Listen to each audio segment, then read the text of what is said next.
नमस्कार दोस्तों, जय श्री कृष्णा, राधे राधे। दोस्तों कैसे हो आप सब? आशा करती हूँ आप लोग ठीक होंगे। तो आज हम ननद भाभी, ये ननद हैं, ये भाभी हैं, मैं भी इनकी ननद हूँ। तो सुनाएंगे आप सभी को सोहर गीत, बहुत ही प्यारा सोहर गीत है। तो सुनिएगा और बताइएगा कैसा लगा। देर न करते हुए चलिए सुनाते हैं आप सभी को ये प्यारा सा सोहर गीत।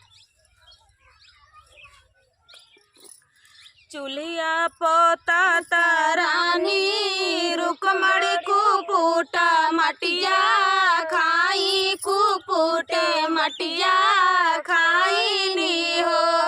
रानी आंगन मठाढ़े कन्हैया मनाही मना बेहसाई, मनाही मना बेहसाई हो। सखिया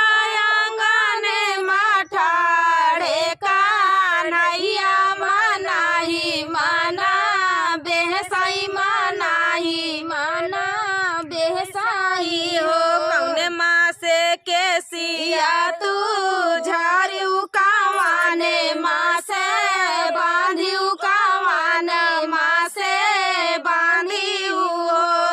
रानी कौने माँ से होरी लाभ हो, रानी कौने माँ से होरी लाही बाटे ता हमका ना बतायू, ता हमका ना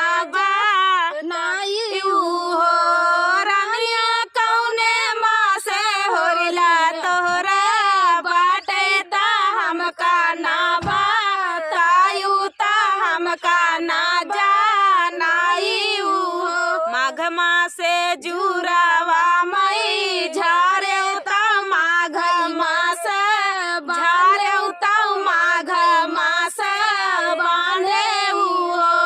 राजा माघई मास होरी लाजे बाटे ता तो का ना जानाए, ता तो का ना बताए ना हो।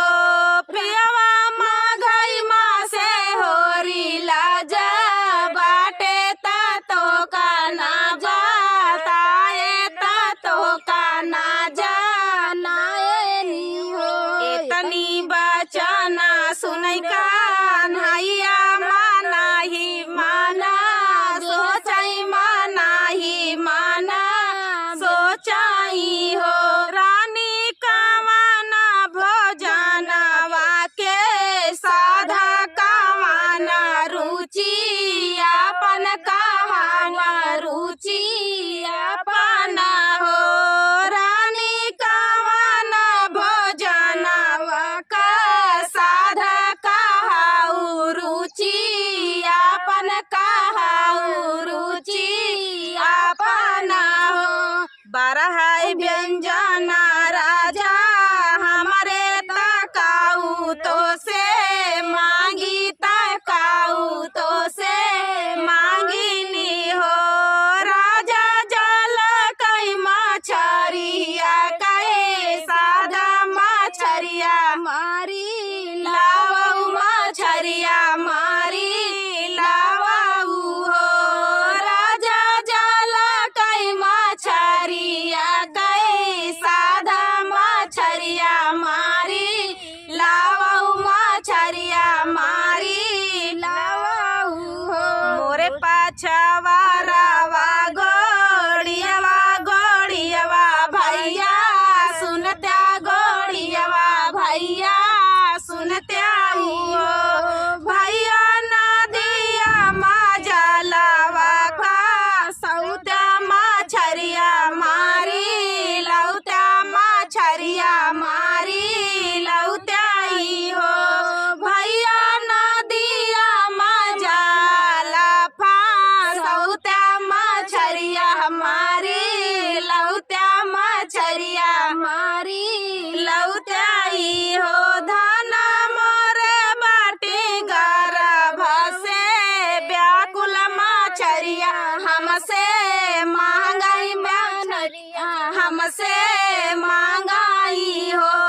धाना मोरी धाना बाटी गर्भ भाई तीन मछरिया हमसे महंगाई मछरिया हमसे महंगाई हो।